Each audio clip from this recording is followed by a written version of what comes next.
नमस्कार, अश्विनी अन्नपूर्णा किचनमध्ये तुम्हा सर्वांचे मी पुन्हा एकदा मनपूर्वक स्वागत करत आहे। भाजणीची चकली म्हटलं की ती खमंग, खुसखुशीत आणि नळीदार व्हायला हवी, पण त्यासाठी जी भाजणी आहे ती सुद्धा अचूक आणि व्यवस्थित अशी भाजली गेली आहे। त्यामुळे आपली जी चकली आहे ही अजिबात बिघडणार नाही। चकली खुसखुशीत तयार होण्यासाठी आपल्याला यामध्ये एक खास पदार्थ वापरायचा आहे, त्यामुळे आपली चकली अतिशय खुसखुशीत आणि कुरकुरीत तयार होणार आहे। तर ही चकली पहा, मस्त अशी कुरकुरीत तयार झालेली आहे, अजिबात तेलकट सुद्धा झालेली नाही। चला तर मग वेळ न घालवता व्हिडिओला सुरुवात करूया। व्हिडिओ आवडल्यास नक्की लाईक आणि चॅनलला सबस्क्राइब करा। तर चकली भाजणीसाठी जे लागणारे प्रमाण आहे ते मी ह्या मेजरिंग कपाने मोजून घेतलेले आहे। तुमच्याकडे अशा पद्धतीचा कप नसेल तर तुम्ही घरातली कुठलीही एखादी वाटी किंवा ग्लास फिक्स करायचा आणि त्याने सर्व जे साहित्य आहे ते मोजून घ्यायचं आहे। आता मोजून मी 4 कप एवढे जाड रेशनचे तांदूळ घेतलेले आहे।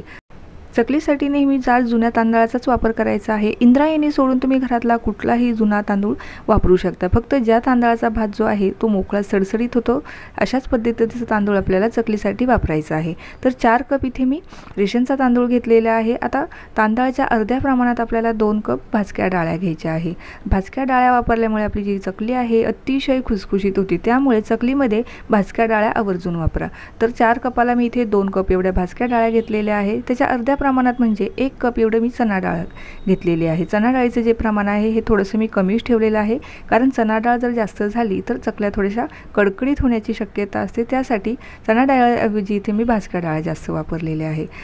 त्यानंतर 1 कप इथे आपल्याला घ्यायची आहे उडीद डाळ। उडीद डाळ आणि चणा डाळ ही मी 1-1 कप घेतलेली आहे। आणि उडीद डाळीच्या अर्ध्या प्रमाणात आपल्याला मूग डाळ घ्यायची आहे।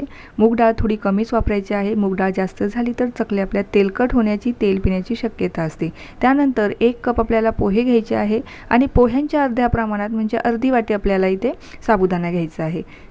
त्यानंतर इथे मी अर्धी वाटी एवढे धने घेतलेले आहे। धन्याचं प्रमाण तुम्ही कमी किंवा जास्त ठेवू शकता, काहीच हरकत नाही। त्यानंतर इथे मी पाव वाटी एवढे जिरे घेतलेले आहे। जिरे आपल्याला थोडे कमीच वापरायचे आहे। आता ही सगळी साहित्य आपल्याला छान अशी भाजून घ्यायची आहे। तर आता सर्वात अगोदर तांदूळ जे आहे ते आपण स्वच्छ धुवून घेणार आहे आणि बाकीच्या ज्या डाळी आहे, जे धान्य आहे ते आपल्याला सुती ओल्या कपड्याने पुसून घ्यायचं आहे। तुम्ही सर्व ज्या बाकीच्या राहिलेल्या ज्या डाळी आहे त्या स्वच्छ धुवून पंख्याखाली सुद्धा वाळवू शकता। तर सर्व धान्य तुम्ही स्वच्छ धुवून उन्हातही वाळवले तरीही काहीच हरकत नाही, कारण सर्व जे धान्य आहे ते आपण त्यानंतर भाजूनच घेणार आहे। त्यामुळे असं काही नाही की आपण फक्त हे पंख्याखाली सुकवलं पाहिजे, हे तुम्ही उन्हातही सुकवून घेऊ शकता। आता सर्वात अगोदर जे तांदूळ आहे ते मी स्वच्छ 2 ते 3 पाण्याने धुवून घेणार आहे, कारण तांदळामध्ये बरीचशी डस्ट असते। त्यासाठी इथे मी हे तांदूळ स्वच्छ धुवून घेणार आहे आणि बाकीचे जे धान्य आहे ते ओल्या सुती कपड्याने पुसून घेणार आहे। आता हे तांदूळ या ठिकाणी माझे स्वच्छ धुवून झालेले आहे। ते आता एखाद्या सुती कापड्यावरती आपल्याला आता सुकवून घ्यायचे आहे। तर कपडा अंथरून घ्यायचा आहे, त्यावरती आपल्याला हे सुकवून घ्यायचे आहे। 2 ते 3 तासामध्ये आपले जे तांदूळ आहे हे छान व्यवस्थित सुकले जातात। तांदूळ सुकत आहे तोपर्यंत बाकीचे जे धान्य आहे ते सुद्धा आपण ओल्या सुती कपड्याने पुसून घेणार आहे। तुम्हाला वाटत असेल तर तुम्ही ते सुद्धा स्वच्छ धुवून ते सुद्धा सुकवून घेऊ शकता। चला तर आता बाकीच्या ज्या डाळी आहेत त्या पुसून घेऊया। कपडा हलकासा ओला करून घ्यायचा आणि त्यानंतर हलक्या हाताने अशा पद्धतीने प्रेस करायचं, म्हणजे जी काही पावडर वगैरे लागलेली असेल धान्यांना ती ते कपड्याला व्यवस्थित अशी पुसली जाते। तर कृतीमध्ये दाखवते त्या पद्धतीने आपल्याला ज्या डाळी आहेत त्या सर्व अशा पद्धतीने पुसून घ्यायच्या आहे। जास्त वेळ लागत नाही, 1 ते अर्धा मिनिटामध्ये ह्या छान अशा व्यवस्थित पुसल्या जातात। तर आता सर्वात अगोदर मी चण्याची डाळ पुसून घेणार आहे। त्याचबरोबर आता इथे उडदाची डाळ, उडदाच्या डाळीला थोडंसं जास्त पावडर असते, त्यामुळे ती थोडीशी व्यवस्थित पुसून घ्यायची आहे। सर्व डाळी मी अशाच पद्धतीने पुसून घेणार आहे। त्यानंतर आता आपण लगेचच भाजणीला सुरुवात करूया। तर भाजणीला सुरुवात करण्यापूर्वी आपल्याला जी कढाई आहे ही थोडीशी जाड तळाची घ्यायची आहे। जाड तळाच्या कढाईमध्ये आपण हे सर्व भाजणी करून घेणार आहे।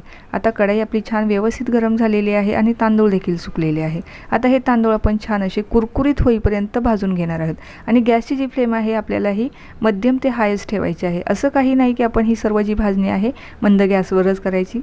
तर आपल्याला जी गॅसची फ्लेम आहे ही आपल्याला मध्यम ते हाय फ्लेमवरती जरीही तुम्ही भाजणी केली तरी काहीच हरकत नाही। तर आता सतत उलटणीच्या मदतीने हे तांदूळ आपल्याला व्यवस्थित मिक्स करून तांदळाचा रंग आपल्याला जास्त काही चेंज करायचा नाही, जास्त लालसर हे तांदूळ आपल्याला भाजायचे नाही। जर हे जास्त भाजले गेले की आपली जी चकली आहे ही जास्त कडकडीत होते आणि जास्त त्याचा रंगसुद्धा डार्क होतो। तर त्यासाठी तांदूळ आपल्याला हलकेसे थोडेसे ब्राऊन झाले की लगेचच काढून घ्यायचे आहे।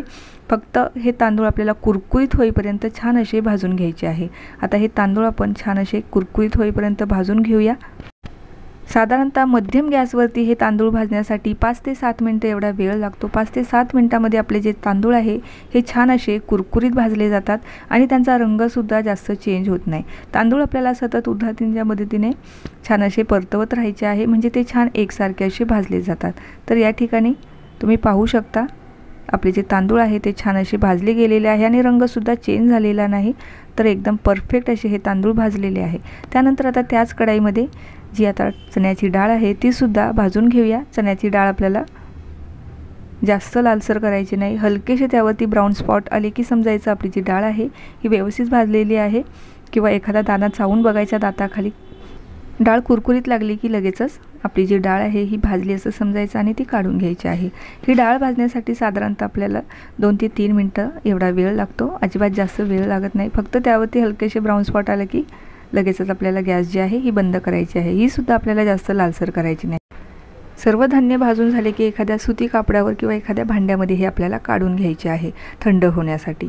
आता डाळ छान भाजलेली आहे, ती सुद्धा आता मी ह्या परातीमध्ये काढून घेणार आहे आणि त्याच कढईमध्ये आता बाकीचे राहिलेले ज्या डाळी आहेत त्या आपल्याला भाजायच्या आहे। तर भाजक्या डाळ्या ह्या ऑलरेडी भाजलेल्या असतात, त्यामुळे यांना भाजायला काही जास्त वेळ लागत नाही। साधारणतः अर्ध्या 1 मिनिटामध्ये ह्या छान अशा भाजल्या जातात। तर आता डाळवर सुद्धा आपल्या छान अशा भाजल्या गेलेल्या आहे, काढून घेऊया। त्यानंतर मुगाची डाळ आपल्याला भाजायची आहे। तर या ठिकाणी मुगाची डाळ जी आहे ही आपल्याला कमीच वापरायची आहे, कारण मुगाची डाळ जर भाजणीमध्ये जास्त झाली तर आपल्या चकल्या तेल पिण्याची किंवा तेलकट होण्याची शक्यता असते। त्यासाठी मुगाची डाळ सुद्धा छान अशी भाजली गेलेली आहे, ती काढून घेऊया। त्यानंतर उडीद डाळ भाजून घेऊया। हिला भाजण्यासाठी सुद्धा जास्त वेळ लागत नाही, 1 ते 1.5 मिनिटामध्ये ही छान अशी भाजली जाते। त्यानंतर पोहे भाजून घेऊया। तर पोहे तुम्ही कुठलेही जाड किंवा पातळ वापरू शकता। तर मी हे घरातले रेग्युलरवाले आपण जे पोहे बनवतो तेच पोहे या ठिकाणी वापरलेले आहे। पोहे छान असे कुरकुरीत झाले की तेही आपण काढून घेऊया। पोहे भाजायला सुद्धा जास्त वेळ लागत नाही। तर पोहे छान भाजलेले आहे, तेही काढून घेऊया। त्यानंतर आपण यामध्ये धने घालून घेऊया। धन्याचं प्रमाण इथे तुम्ही वाढवू शकता, कारण चकलीमध्ये धने जे आहे हे खूप छान लागतात, त्याचा जो स्वाद आहे हा चकलीमध्ये खूप अप्रतिम येतो। त्यासाठी धन्याचं प्रमाण जर थोडं कमी जास्त झालं तरी काहीच हरकत नाही। धनेही आपले छान भाजून घेतलेले आहे। त्यानंतर आपण जिरे भाजून घेऊया। जिरे आपल्याला कमीच वापरायचे आहे, कारण जिऱ्याचं प्रमाण जर जास्त झालं तर आपली जी चकली आहे ही थोडीशी उग्र लागण्याची शक्यता असते। त्यासाठी जिरे आपल्याला थोडे कमीच वापरायचे आहे। त्यानंतर सर्वात शेवटी आपल्याला साबुदाणा भाजायचा आहे, कारण साबुदाणा हा कढईला चिकटतो आणि त्यासाठी आपल्याला हा सर्वात शेवटीच भाजायचा आहे आणि खमंग फुलेपर्यंत आपल्याला हा भाजायचा आहे।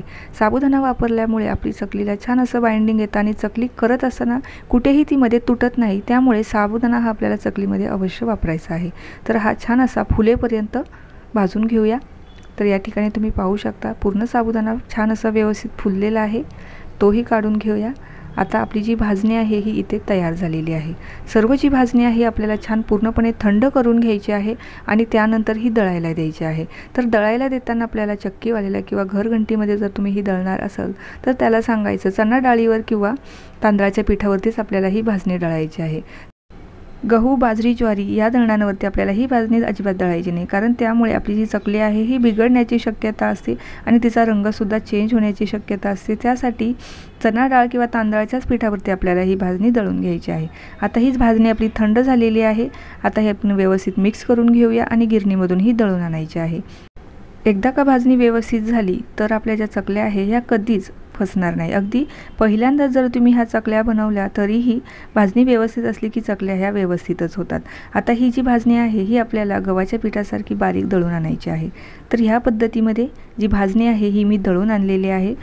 तर आता या भाजणीच्या पिठापासून खमंग, खुसखुशीत, काटेदार आणि नळीदार चकली कशी बनवायची याचा व्हिडिओ मी उद्या अपलोड करणार आहे, तर पाहायला अजिबात विसरू नका।